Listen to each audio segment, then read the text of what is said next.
আসসালামু আলাইকুম। আজকে যে বিষয়টা নিয়ে আলোচনা করব সেটি হচ্ছে একটি চৌরাস্তার বিপরীত দুটি ওয়ালের দৈর্ঘ্য 130 লিং ও 76 লিং। ইহাতে জমির পরিমাণ কত একর আছে আমরা সেই সম্পর্কে আজকে আলোচনা করব। সমাধান হচ্ছে 130 লিং হচ্ছে দৈর্ঘ্য, প্রস্থ হচ্ছে 76 লিং। তা আমরা প্রশ্ন মতে যেহেতু যাব সেহেতু হচ্ছে দৈর্ঘ্য সমান সমান এবি সমান সমান ডিসি সমান সমান 177 লিং, প্রস্থ সমান সমান এডি সমান সমান পিসি 76 লিং। তো আমরা ক্ষেত্রফল কত সেটা আমাদেরকে বের করতে হবে। যে আমাদের হচ্ছে দৈর্ঘ্য A B 130 link, DC 130 link, আমাদের এটা হচ্ছে দৈর্ঘ্য। আচ্ছা, আমরা সূত্র মতে আমরা যাব ক্ষেত্রফল সমান সমান দৈর্ঘ্য গুণন প্রস্থ সমান 130 গুণন 76।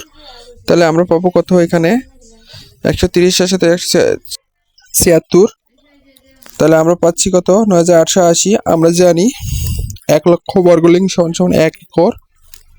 তো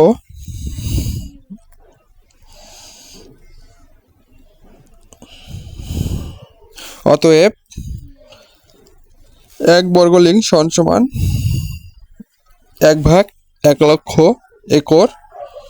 9880 বর্গলিং সমান সমান 9880 ভাগ 1 লক্ষ একর, অতএব 0.0988 একর। আচ্ছা, উত্তর হচ্ছে তাহলে 0.0988 একর।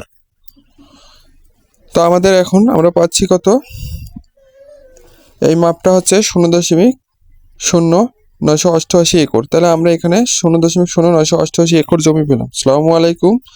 এতক্ষণ আমার সঙ্গে থাকার জন্য ধন্যবাদ। আমার ভিডিওতে যদি আপনাদের ভালো লেগে থাকে তাহলে সাপোর্ট করুন। আসসালামু আলাইকুম রহমতুল্লাহি ওয়া বারাকাতুহু।